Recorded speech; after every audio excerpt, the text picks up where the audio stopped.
So I'll go first if you don't mind. Go ahead.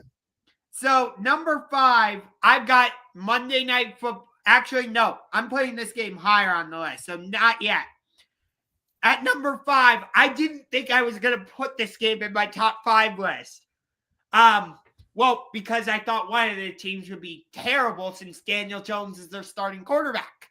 But yeah, I am starting my list with the game at Lucas Oil Stadium, Denver at Indianapolis. The Colts caught me off guard by putting up the performance they did against Miami.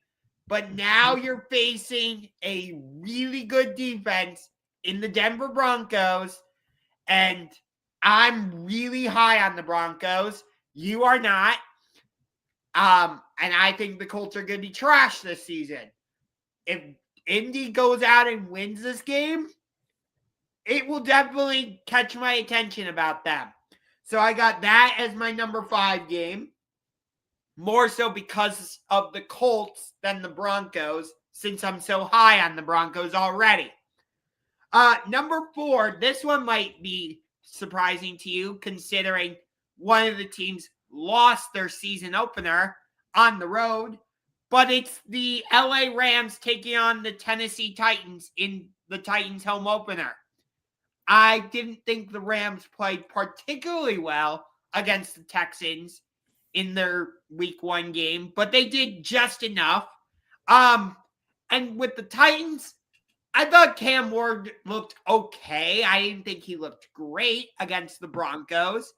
And now he comes home and he's taking on another really good defense. You got Jared Verse coming after you. We're going to find out how good that Titans offensive line is, because you go from a stout Broncos defense to a really solid Rams defense. So that's my number 4. Number 3, I alluded to it earlier, Monday Night Football in Houston, Buccaneers against the Texans. I just talked about it. Houston, they didn't play well. They got bullied by the Rams defensive line. Jared Verse was able to do whatever he wanted, whenever he wanted. And now you got a Todd Bowles-led defense coming in. Baker Mayfield leads the Buccaneers on a game-winning drive. And Emeka Egbuka, you talked about it earlier. It's just plug and play with the Buccaneers. They just find these rookie wide receivers and boom, it works. So I'm very interested in this game. Number 2, I thought about going Sunday Night Football here, but I'm actually going to go with the Thursday night game. Commanders at Packers. Jordan Love, Jaden Daniels, short week in Lambeau. These are two of the premier teams in the NFL. We both have the Packers getting to the Super Bowl. I have them winning. You do not. We both have the Commanders making the playoffs. Though no, I did not. I have them missing. That's right. You're right. My mistake. But we both feel like the Commanders are going to be that team once again to challenge the Eagles and be in the mix. So it's going to be interesting to see how these two teams play on a short week. You know, both teams are coming off of division games against the Giants and Lions. So how does that factor into this? And then number 1, it's the Super Bowl rematch. Eagles Chiefs. What more do I need? Excuse me. What more do I need to say? Okay. We only agree on 3 games on the list. Only 1 game we agree on the order. I think you know what that game will be. So, number 5 on my list, it is the DK Metcalf revenge game. I seriously considered putting this game in the list. I really did.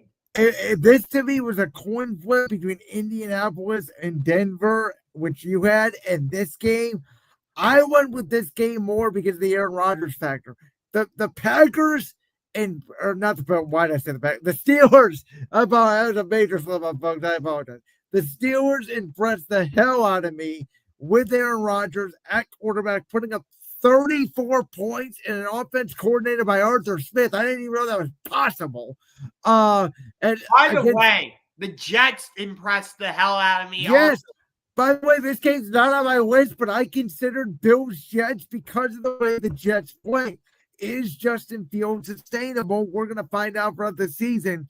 But yeah, I'm very interested in what Seattle looks like with Sam Darnold now on the road going into Pittsburgh.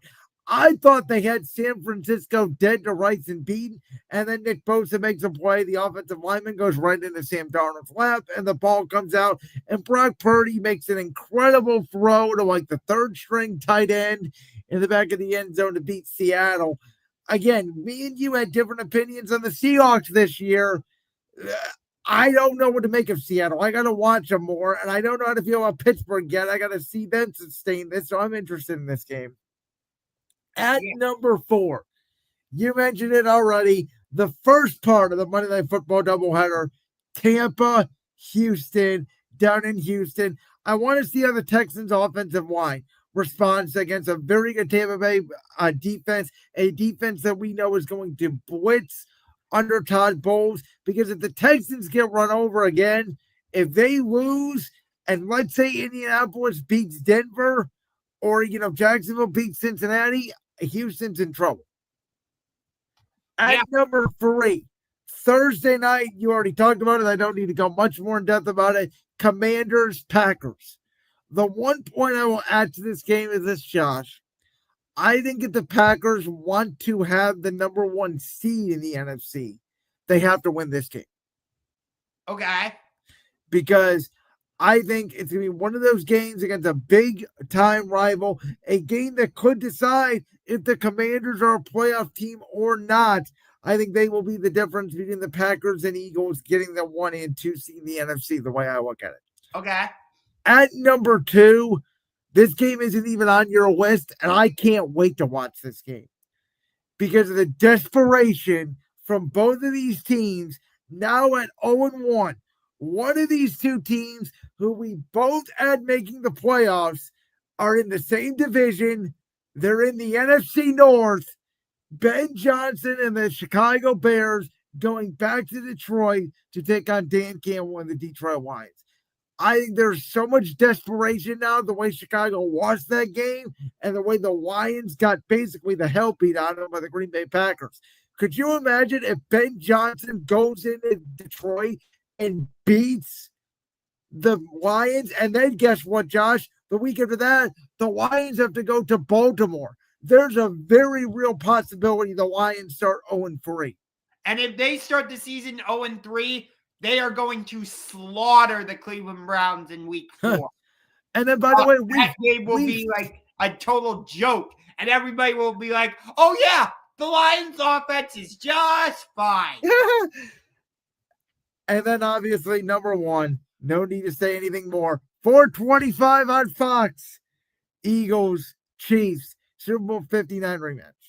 I'm honestly surprised that they're doing this game this early in the season. I like it better than the middle of the year, to be honest. For me as a fan, right, as an Eagles fan, get the Super Bowl rematch out of the way. I don't want to worry about having to play Kansas City middle of the year and get caught up in it. I would have loved, I know this game's in Kansas City, but I would have loved to have us have a ring banner week 2 and get this game over with week 1. I'm a stickler for early Super Bowl rematches because it's more of a rematch than if you were later in the year because all these teams change. I understand that.